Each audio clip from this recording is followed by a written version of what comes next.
పరిరక్షించాల్సిందిగా కోరడం జరుగుతుంది కామ్రేడ్స్. అలాగే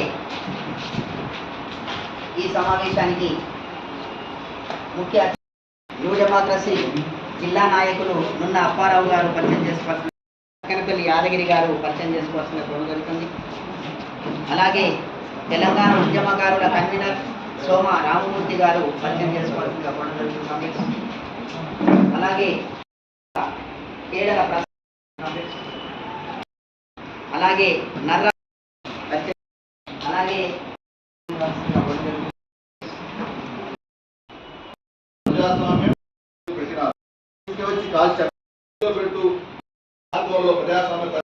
నిలబడ్డటువంటి వ్యక్తి ఎంసీపీయు వరంగల్ జిల్లా కమిటీ ఆధ్వర్యంలో పౌరుల హక్కుల పరిరక్షణ ఓంకార్ గారి పాత్ర అనే అంశం మీద రౌండ్ టేబుల్ సమావేశం నిర్వహించడం జరుగుతూ ఉంది.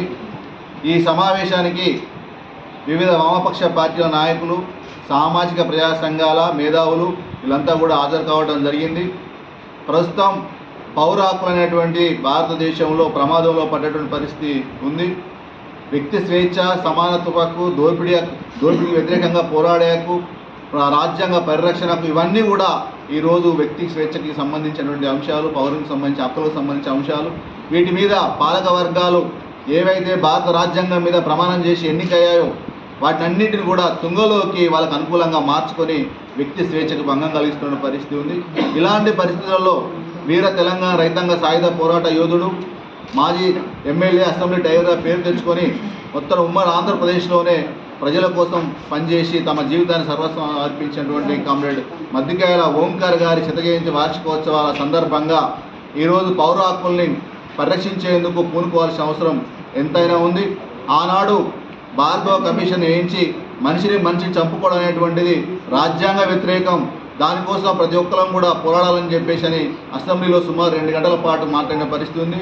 ఈనాడు ఎన్నికైనటువంటి శాసనసభ్యులు కనీసం పౌర హక్కుల గురించి మాట్లాడే పరిస్థితి లేదు. కనీసం భారత రాజ్యాంగాన్ని పరిరక్షించే దిశలో కూడా వాళ్ళ పయనంలో ఉన్నటువంటి పరిస్థితి లేదు. అందుకోసం ఏంటంటే మొత్తం భారత రాజ్యాంగాన్ని రక్షించేందుకు, ప్రజాస్వామ్యాన్ని పరిరక్షించేందుకు రాజకీయాలకు అతీతంగా ఓంకార్ గారు చూపిన బాటలో ముందుకు సాగేందుకు, పౌరుల హక్కుల పరిరక్షణ కోసం, భారత రాజ్యాంగ పరిరక్షణ కోసం ముందుకు సాగాలని చెప్పేసి అని మేము పిలుపునిస్తా ఉన్నాం. ఈ దిశలో ఇక్కడ ఉన్నటువంటి నాయకత్వం అంతా కూడా వారి వారి అభిప్రాయాలను వ్యక్తం చేసేందుకు రావడం జరిగింది. ప్రకారం ఈ భారతదేశంలో పరిపాలన కొనసాగించాలి.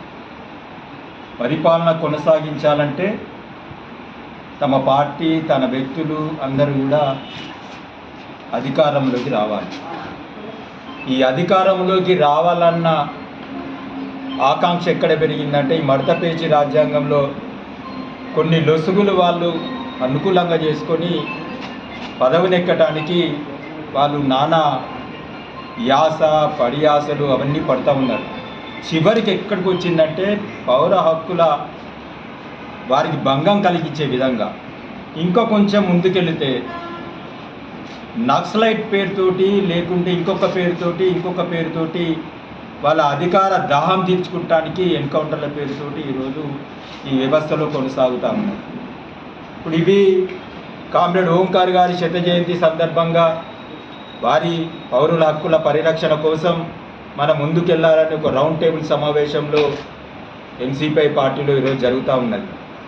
చాలామంది మహానుభావులు వాళ్ళ పనిచేసి ఆత్మ బలిదానం చేసుకున్నా కూడా ఈ హక్కుల పరిరక్షణ కోసం ఈ అధికార పార్టీకి సంబంధించిన వాళ్ళు ఏమాత్రం కూడా ఆ కోశాన పోతలేరు. ఇప్పుడు ఉద్యమించాలి. వామపక్ష పార్టీలు, మేధావులు అందరూ కూడా వారి ప్రజల హక్కుల కోసం, పౌరుల హక్కుల కోసం ఉద్యమించాలి. మన ముందు జరుగుతూ ఉన్నాయి. మన ముందు జరిగినా కూడా కోర్టులలో వాళ్ళకు శిక్ష పడకుండా వాళ్ళ సంబంధించిన ఈ రాజ్యాంగంలో పొందుపరుచుకున్న అంశాలు బయటకు వస్తూ ఉన్నారు. కాదు, అట్లా కాదు. ఈ రాజ్యాంగం లోపల కూడా ఈ లొసుగులు ఉండకుండా చూడాల్సిన బాధ్యత ఈ దేశంలో వామపక్ష పార్టీలకు, మేధావి వర్గానికి అందరికీ కూడా బాధ్యత ఉన్నది. అందులో ప్రధానంగా ఈ మూల స్తంభాలైన విలేకరులకు కూడా, ఇందులో పత్రికా విలేకరులకు, మీ అందరికీ కూడా దీనిలో బాధ్యత ఉన్నది. కాబట్టి రానున్న కాలం లోపల ఈ పౌర హక్కులకు భంగం కలిగించకుండా మనం ఉద్యమించాల్సిన అవసరం ఉన్నది. దానికోసం మేధావి వర్గాన్ని కూడా కలుపుకొని విద్యార్థులందరినీ కలుపుకొని ఈ హక్కుల పరిరక్షణ కోసం దేనికోసం ఏ ఆశయం కోసం అయితే త్యాగాలు చేసి వాళ్ళ ఆశయాలను ముందుకు తీసుకుపోయడానికి మరొక్కసారి ప్రతిజ్ఞ పొంది మన హక్కులను మనం రక్షించుకునే విధంగా పోరాటాలు కొనసాగించాలని మీ ద్వారా తెలియజేస్తా ఉన్నాను.